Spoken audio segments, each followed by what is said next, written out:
Halo semuanya, kali ini kita akan lanjut kepada pembahasan terakhir yaitu mengenai persiapan lamaran kerja. Pada materi kali ini akan lebih berfokus mengenai jenis-jenis wawancara yang ada ketika ingin melakukan ketika ingin melamar pekerjaan maksudnya. Oke, yang pertama yang harus kita pahami adalah wawancara bisnis. Jadi, apa sih yang disebut dengan wawancara bisnis? Jadi, wawancara bisnis ini memang tujuannya adalah untuk melakukan proses bisnis. Nah, wawancara bisnis ini termasuk salah satunya adalah dengan wawancara kerja, di mana tujuan dari wawancara ini sendiri adalah untuk mengumpulkan data atau informasi yang sangat berguna bagi kegiatan perusahaan. Nah, kenapa ini, dianggap sangat berguna untuk, perusahaan?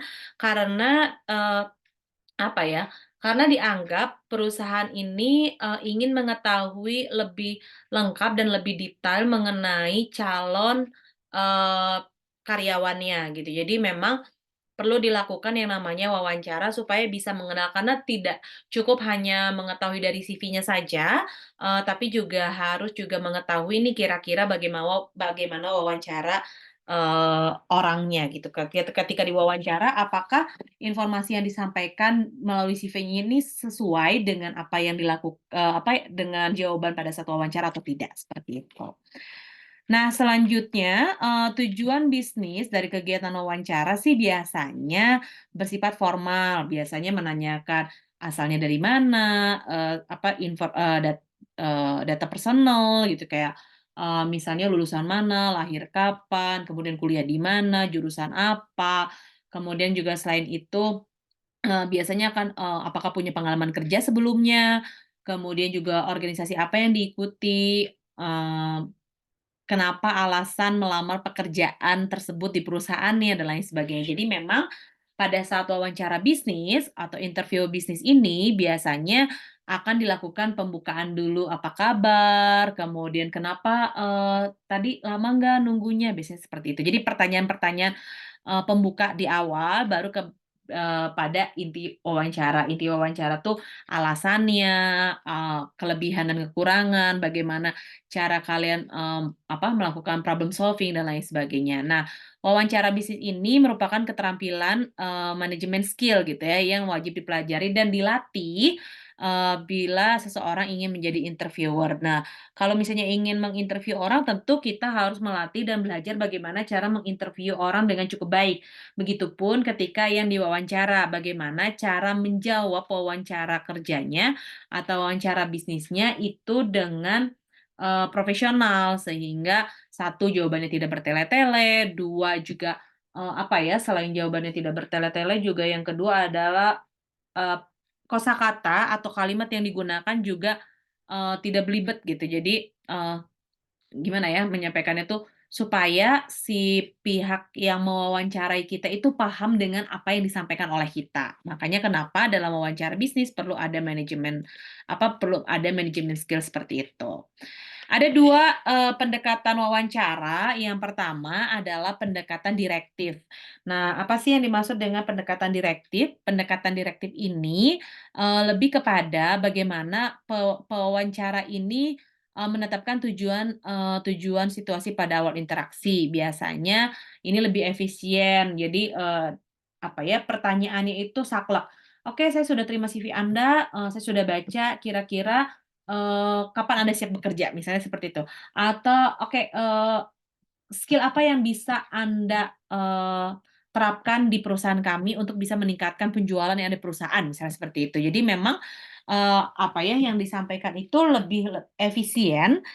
Kenapa dianggap lebih efisien? Karena sudah ada informasi sebelumnya melalui CV. Jadi dia hanya pewawancara itu hanya ingin, meyakinkan kembali atau make sure kembali eee informasi-informasi yang ada pada CV gitu, itu yang disebut dengan pendekatan direktif.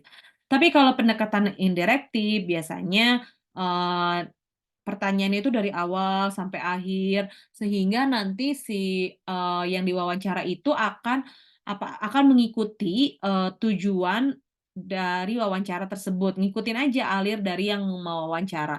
Makanya kenapa, wawancara ini biasanya akan lebih, luwes, lebih santai, kemudian juga lebih menekankan supaya orang yang diwawancara ini mau mengalir memberikan informasinya, seperti itu. Nah, di sini dalam setiap kegiatan wawancara tentu ada 2 orang yang saling terhubung satu sama lain gitu ya. Yang pertama ada yang pewawancara, tentu yang pewawancara adalah dari pihak perusahaan. Nah, pihak perusahaan ini macam-macam, ada yang memang, HRD-nya langsung, ada pakai agent yang memang khusus untuk merekrut, para karyawan yang sesuai dengan kebutuhan dari perusahaannya. Ada juga interviewer ya atau interviewee. Interview itu adalah orang yang memang diwawancara, yang informan yang, informasinya itu sangat dibutuhkan oleh perusahaan. Jadi nanti kedua belah pihak ini, ketika sudah melakukan tanya jawab, maka itu sudah dikategorikan wawancara, yang aktif satu sama lain, seperti itu. Nah, di sini ada beberapa jenis, wawancara bisnis berdasarkan tujuan yang ingin dicapai, jadi beda-beda tujuannya gitu ya.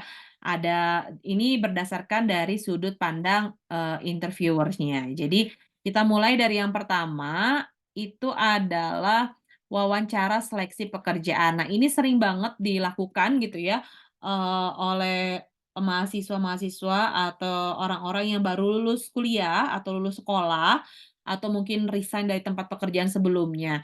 Nah, tujuannya adalah untuk mendapatkan calon yang paling cocok, dilakukan wawancara. CV-nya tuh sudah terseleksi dengan cukup baik. Misal nih, ada 1.000 pelamar, terseleksilah CV yang sesuai dengan kebutuhan pekerjaan yang ada di perusahaannya adalah 100.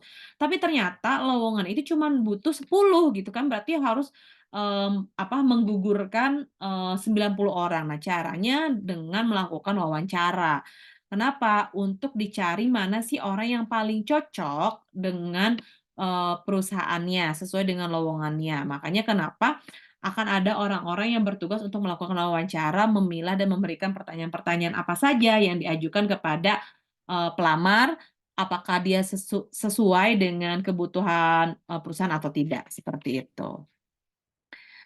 Nah, selanjutnya ada wawancara evaluasi kerja karyawan. Wawancara evaluasi kerja karyawan ini tuh biasanya, dilakukan oleh, atasan ke karyawannya masing-masing. Biasanya untuk menilai nih, apakah, hasil kerja karyawannya itu meningkat atau menurun. Biasanya evaluasi ini dilakukan periode tergantung, perusahaannya. Ada yang dilakukan 3 bulan sekali, 6 bulan sekali, 9 bulan sekali, 1 tahun sekali. Itu tergantung dari kebijakan perusahaan. Kenapa dilakukan wawancara evaluasi kinerja? Supaya tahu nih apakah, karyawan ini masih dibutuhkan oleh perusahaan atau tidak, masih perlu dipertahankan atau tidak. Kalau misalnya bagus, bagaimana perusahaan bisa mensupport si karyawan ini supaya tetap bertahan karena kinerjanya bagus. Tapi kalau misalnya ternyata kinerja karyawannya jelek, apa sih yang harus dilakukan perusahaan untuk bisa, menangani, karyawan ini? Apakah di-PHK ataukah diberikan pelatihan supaya kemampuan kinerjanya semakin meningkat. Nah, ini tergantung karena perusahaan itu pasti punya skala-skalanya tersendiri, mana yang, misalnya skala paling rendah nih 0 sampai 4, wah ini, nilai kinerjanya 4 terus, ya mau tidak mau jadi di-PHK. Tapi gimana nih dengan karyawan yang, nilainya tuh 5 6 gitu kan di tengah-tengah gitu.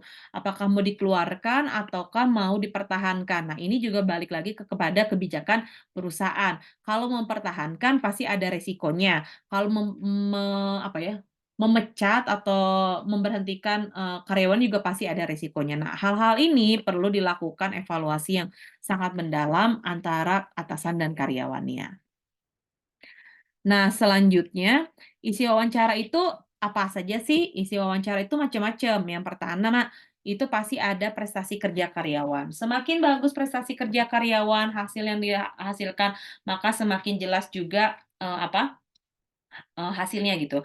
Tugas-tugas yang tidak memenuhi standar minimum yang telah ditetapkan, nah ini juga akan menjadi, hal-hal yang dievaluasi oleh atasan. "Kenapa ya kok kamu tidak pernah memenuhi target?" Misalnya seperti itu. "Kenapa ya tidak pernah memenuhi standar?" Jadi memang, apa ya, eee, si tugas-tugas ini juga harus sesuai dengan standarisasi dari perusahaannya, tersendiri, seperti itu. Kalau misalnya tidak sesuai dengan standar kan berarti kinerjanya menurun. Nah, kalau misalnya kinerjanya menurun ya maka otomatis, harus dilakukan, pembekalan atau misalnya apa pelatihan untuk karyawannya atau justru paling fatal adalah dengan melakukan pemutusan hubungan kerja atau PHK. Nah, selanjutnya ada yang disebut dengan wawancara pemberian nasihat atau saran.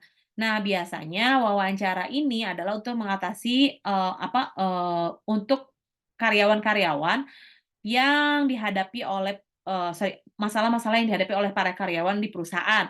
Misalnya kinerjanya menurun karena masalah pribadi, atau kinerjanya menurun karena, tekanan pekerjaan, atau misalnya kinerjanya menurun karena, faktor, lingkungan rekan kerja. Nah, ini juga berpengaruh, untuk, produktivitas perusahaan. Makanya perlu dilakukan, wawancara pemberian nasihat atau, saran gitu ya, untuk tahu nih kira-kira apa yang akan dilakukan kepada karyawan-karyawan yang memang, performansinya atau kinerjanya tidak bagus. Nah, selanjutnya ada juga wawancara pemberian peringatan.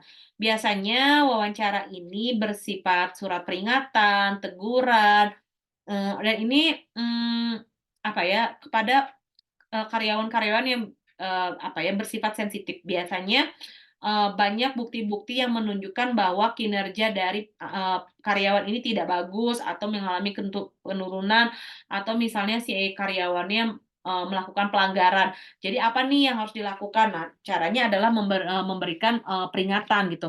Peringatan ini gunanya adalah untuk apa ya, peringatan ini tuh gunanya untuk memberikan, kemudahan, untuk memberikan, eee, bukan kemudahan, tapi untuk memberikan, teguran atau peringatan agar karyawan tersebut tidak melakukan kesalahan yang sama. Biasanya kita lebih sering mengenal yang namanya surat peringatan. Surat peringatan ini sampai 3. Berarti kan kalau surat peringatan ketiga, artinya itu sudah sangat fatal dan mau tidak mau pihak perusahaan akan melakukan pemutusan hubungan kerja. Kenapa ini dilakukan? Kalau dipertahankan pun tidak akan menghasilkan dampak positif bagi perusahaan, tapi justru menghasilkan dampak negatif. Makanya penting sekali untuk, yang namanya, dilakukan cut off atau, PHK ini sendiri ketika memang si pihak karyawannya tidak mau melakukan perubahan atau tidak mau mengakui kesalahan terhadap pelanggaran yang sudah dilakukan oleh karyawan tersebut. Kemudian ada wawancara pemutusan kerja. Nah, wawancara pemutusan kerja ini, dilakukan jika karyawan mengundurkan diri dari pekerjaannya. Nah, biasanya macam-macam nih pengunduran, diri yang dilakukan oleh, pengunduran diri yang dilakukan oleh karyawan. Bisa jadi karena misalnya pengunduran diri yang dilakukan, sudah mendapatkan pekerjaan yang baru, atau misalnya pengunduran diri yang dilakukan karena, tidak ingin bekerja lagi, atau pengunduran diri yang dilakukan tuh, banyak sekali, hal-hal yang, eee, apa, eee, apa banyak hal-hal yang memang, terjadi gitu, seperti itu. Nah, ada wawancara, untuk tujuan khusus. Biasanya wawancara untuk tujuan khusus ini, berdasarkan dasar-dasar umum untuk melaksanakannya, tidak jauh berbeda dengan wawancara jenis lain gitu. Tujuan khusus itu apakah misalnya wawancara untuk kenaikan pangkat, atau wawancara untuk misalnya pindah divisi. Nah, itu tergantung, untuk kebutuhan apa, seperti itu. Nah, perlu diperhatikan juga pada saat wawancara kerja, pastikan datang tepat waktu, maksudnya jangan terlambat gitu ya, kok tidak datang, maksudnya pastikan datang tepat waktu dan tidak terlambat gitu, karena ketika kita terlambat wawancara kerja itu menunjukkan kualitas diri kita tuh seperti apa, apakah berarti kan kita menyepelekan waktu, wah nanti bisa jadi di tempat kerja nanti dia seperti itu. Nah, jadi first impression itu penting banget, datang tepat waktu, bersikap yakin, tenang, dan tersenyum ini penting banget gitu ya. Jadi kalau misalnya wawancara kerja tuh jangan terlalu cengengesan, jangan terlalu cemberut, tapi, berikan senyum, kemudian selalu sopan dan tenang gitu. Yang pasti jangan terlalu banyak menunduk ya, kalau misalnya wawancara kerja itu, tatap, orang yang menginterview kita.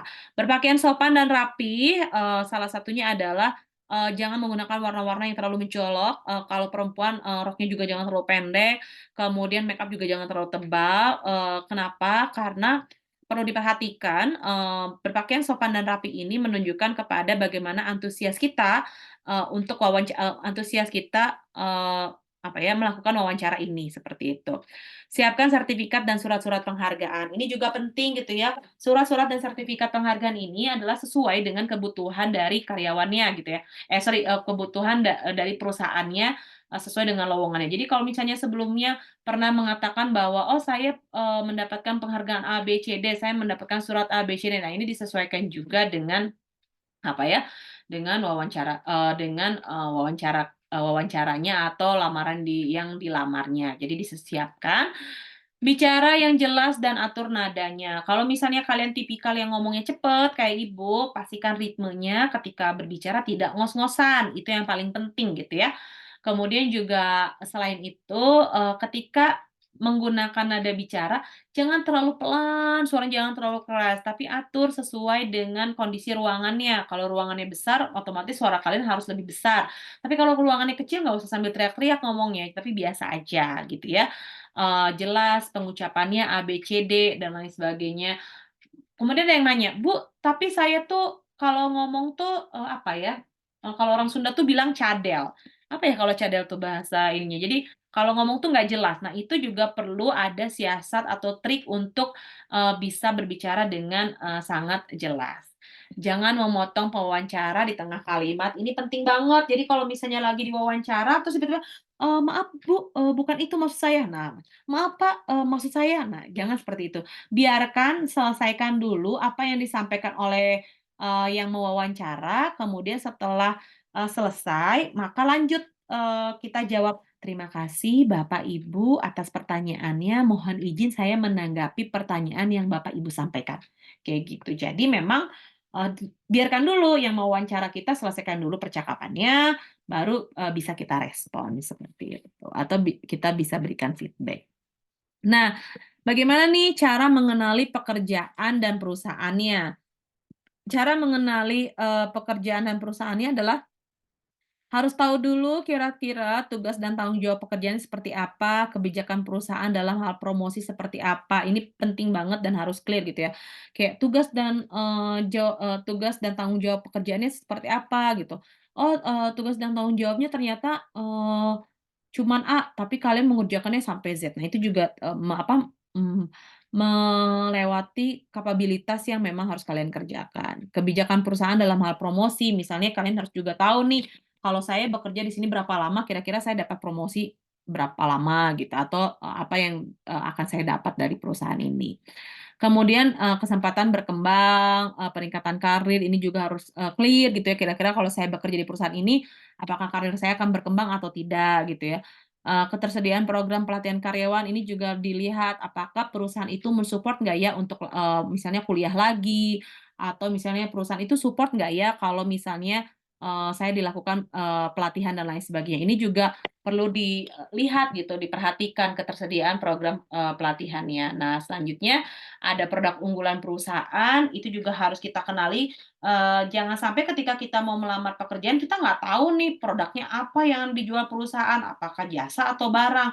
Kalau barang, barangnya barang apa, kalau jasa, jasanya jasa bidang apa. Nah, jadi pastikan kita tahu apa yang menjadi keunggulan dari perusahaan yang kita lamar. Kemudian kita juga harus bisa mengenali kira-kira apa yang menjadi pesaing perusahaan. Nah, pesaing perusahaan ini, cukup sangat jelas gitu ya, pesaing perusahaannya itu seperti apa. Apakah pesaing perusahaan itu, skala nasional, skala internasional, kemudian lokal, atau misalnya di luar kota, ataupun seperti apa. Bidangnya apa gitu. Jadi memang harus, kita tahu supaya, itu disesuaikan dengan skill dan kemampuan kita. Kemudian juga pangsa pasar produk yang dihasilkannya seperti apa. Pangsa pasar produk yang dihasilkan ini lebih kepada pangsa pasar produk, seperti apa sih yang memang dapat gitu ya. Pangsa pasar produk yang dihasilkan ini tentu saja sebagai salah satu, bukti, bahwa kita mengetahui siapa sih yang menjadi target konsumsi dari produk atau jasa perusahaan yang akan kita lamar nanti, seperti itu. Nah, ini ada beberapa alur wawancara kerja ya, yang perlu dilihat adalah kalau alur wawancara kerja itu yang pertama pasti ada pelamar dulu, dari pelamar terus diseleksi nih. Nah, kalau udah melakukan seleksi, baru nanti ada proses wawancara. Seleksi ini kan, seleksi berkas biasanya dari CV, surat lamaran kerja, dan lain sebagainya. Baru setelah itu akan ada wawancara. Setelah melakukan wawancara, nanti baru akan ada penilaian. Wah, jawaban orang ini ketika diwawancara bagus nih, jawaban orang ini ternyata nggak bagus nih, ada proses penilaian. Setelah proses penilaian, baru nanti ada proses penerimaan. Setelah ada proses penerimaan, baru nanti ada, apa ya, setelah ada proses penerimaan baru nanti bisa direkrut menjadi karyawan, seperti itu. Jadi memang prosedurnya pada saat melamar kerja itu ya nggak instan ya, perlu ada waktu mungkin, butuh 2 sampai 3 bulan, 1 bulan, ada juga yang prosesnya cepat, itu tergantung perusahaannya.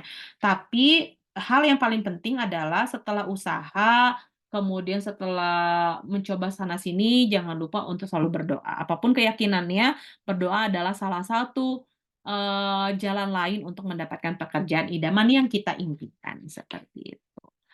Sip, materinya sudah selesai. Seperti biasa kalau ada hal-hal yang kurang dimengerti nanti bisa ditanyakan di ruang kelas ya. Terima kasih.